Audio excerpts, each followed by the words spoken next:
পরীক্ষার সময় স্কুলে শিবির, প্রতিবাদ করায় বিডিওর হুমকি, ভিডিও ভাইরাল হতেই শোরগোল। জানা গেছে বাঁকুড়ার সিমলাপাল ব্লকের পুকুরিয়া হাই স্কুলে দ্বিতীয় সামেটিক পরীক্ষা চলাকালীন আয়োজন করা হয় আমাদের পাড়া আমাদের সমাধান কর্মসূচি। পরীক্ষার সময় স্কুলে এই ধরনের শিবিরে আপত্তি জানান স্থানীয়দের একাংশ। অভিযোগ, বিষয়টি জানতে গেলে ব্লকের বিডিও মানস চক্রবর্তী প্রকাশ্যে এক প্রতিবাদীকে তুলে নিয়ে যাওয়ার হুমকি দেন। ঘটনাস্থলের ভিডিও দ্রুত সমাজ মাধ্যমে ভাইরাল হয়ে যায় এবং শোরগোল শুরু হয়।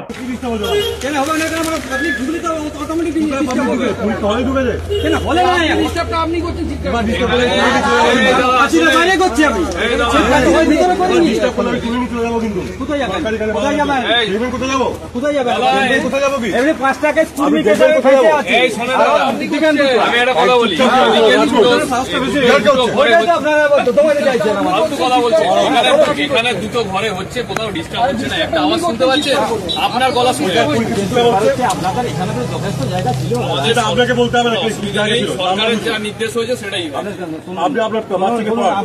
আমি জোর গলায় কথা বলি, জোর গলায় কথা বলি, আমি নিজের কাজেই করছি, কোনো অসুবিধা হবে না। প্রতিবাদীর অভিযোগ, পরীক্ষার সময় শিবির চালানোতে পড়ুয়াদের অসুবিধা হচ্ছিল, অথচ আপত্তি তুলতেই বিডিও তাকে সরকারি কাজে বাধা দেওয়ার অভিযোগ তুলে নিয়ে যাওয়ার হুমকি দেন। কালকে আপনার পড়ায় সমাধানের একটি ক্যাম্প ছিল, ক্যাম্পটা হচ্ছিল আপনার ওই আমাদের এসএসজি গ্রুপের যে বিল্ডিংটা আছে ওখানে হওয়ার কথা। তারপরে হঠাৎ আমরা দেখছি, লক্ষ্য করছি যে এখানে হচ্ছে ঠিকই আছে, ওখানে অনেক কিছুই হয়, আপনার দুয়ারে সরকার ক্যাম্পও হয়, তাহলে পড়ায় সমাধান নতুন একটা ক্যাম্প। এসে স্কুলে পরীক্ষা চলছে, তখন দেখছি সবাই এখানে ঢুকছে আর কি, পরীক্ষা চলছে তা সত্ত্বেও। তারপরে বিডিও সাহেব এসছে, বিডিও সাহেবকে আমি জিজ্ঞাসা করলাম, বিডিও সাহেব প্রথমে আমাকে তেড়ে ওঠে, আর তোমার কি অসুবিধা হচ্ছে? এখানে কারো অসুবিধা হয়নি। উনি না জেনেই, কোনো শিক্ষার্থীর কাছে কি জেনেছে যে এখানে আমাদের তোমাদের অসুবিধা হচ্ছে না সুবিধা হচ্ছে? হ্যাঁ, তারা না জেনে তারা নিজেরাই মন করা কথা বলছে যে আমরা কারো অসুবিধা হয়নি, তোমাদের অসুবিধা হচ্ছে। হ্যাঁ, এবারে আমি যখন আবার ফের বলতে যাই, তখন সে আমাকে তুলে দেওয়ার হুমকি দেয়, যে পুলিশের হাতে তুলে দেবো তোমাকে। দেখুন, ওনাদের হাতে ক্ষমতা আছে, সমস্ত রাষ্ট্র ক্ষমতাটা ওদের হাতে, ওরা যা পারবে করবে, তুলবে। আমরা প্রতিবাদ করার মানসিকতা নিয়ে এসেছিলাম, সবাই এখানে পড়ছে, সবাই আমাদের ছেলেও পড়াশোনা করছে, আমরা বলেছি। হ্যাঁ, তাতে যদি ওদের তোলার ক্ষমতা থাকে তুলবে, আমাদের কিছু বললেই যদি তুলে দেওয়ার হুমকি দেয়, তাহলে কোন ভরসায় ওনাদের কাছে যাবো আমরা? স্কুল পরিচালন সমিতির সভাপতির মতে পরীক্ষা চলাকালীন এ ধরনের শিবির অনুচিত। এটা অভিপ্রেত ছিল না, এটা না ঘটলেই বোধহয় ভালো হয়তো। পরীক্ষা ছিল অবশ্যই, অস্বীকার করার কোনো জায়গা নেই। ইনফরমেশন ছিল না, এবং ওদের লিস্টও বোধহয় পুকুরিয়া হাই স্কুলের নাম কিছু নাই সম্ভবত। তবে বিডিও দাবি করেছেন, শিবির মূলত স্কুলের পাশের মাঠেই ছিল, শুধু দুটি ক্লাসরুম নেওয়া হয়েছিল এবং পরীক্ষায় কোনো ব্যাঘাত ঘটেনি। গতকাল কিচ্ছু হয়নি। আমাদের যে পুকুরিয়া হাই স্কুল, তার উল্টো দিকে ক্যাম্প হচ্ছিল, দুয়ারে সরকার আমাদের পাড়ার। পুকুরিয়া স্কুল দুখান রুম নিয়েছিলাম জাস্ট মিটিং করার জন্য। পরীক্ষা ছিল, আগে থেকে কথা বলাই ছিল। ঘর দুটো যেখানে মিটিং হয়েছে একদম কর্নারে ছিল। পরীক্ষা হয়েছে ফার্স্ট করে, পরীক্ষার সঙ্গে কোনো সম্পর্ক নেই। আর দু একটা লোক একদম ভেতরে ঢুকে মিটিং করেছে, লাউড স্পিকার ছিল না, কোনো ডিস্টারবেন্স ছিল না, কোনো রকম শব্দ ছিল না, পিন ড্রপ সাইলেন্সে মিটিং হয়েছে। কোনো পরীক্ষার্থী কোনো অসুবিধা হয়নি, আগে থেকে কথা বলি ব্যবস্থা করা ছিল।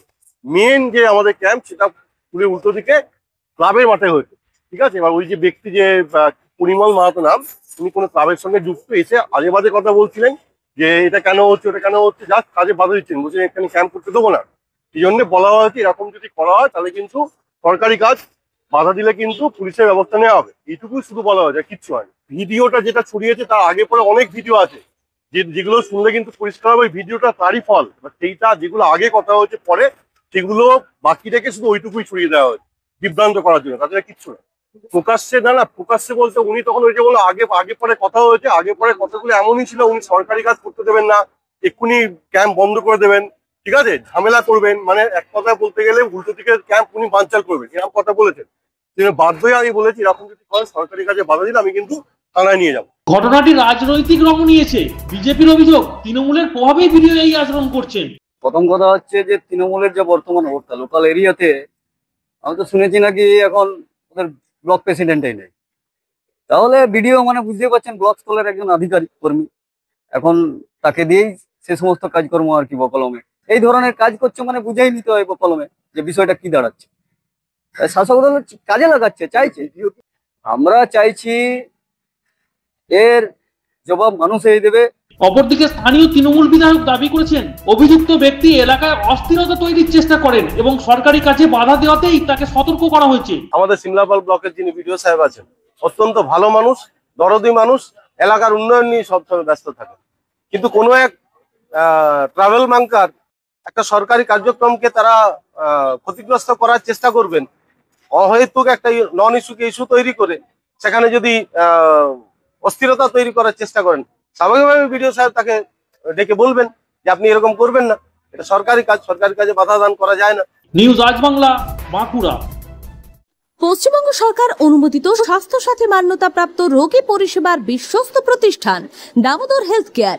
এখানে রয়েছে 24 ঘন্টা emergency service, doctor chamber, semi modular OT, orthopedic surgery, প্রসূতি ও গাইনি বিভাগ, general surgery, ENT surgery, uro surgery, micro বা ল্যাপ্রোস্কোপিক সার্জারি, মেডিসিন বিভাগ, upcoming ICU, dialysis, advance physiotherapy, diagnostic centre, pharmacy, 24x7 lift ও অ্যাম্বুলেন্স পরিষেবা, medical insurance. আমাদের ঠিকানা মিল মোড়, কোতুলপুর, বাঁকুড়া। মোবাইল নাম্বার 9475240280 অথবা 9475240290 অথবা 9647180100।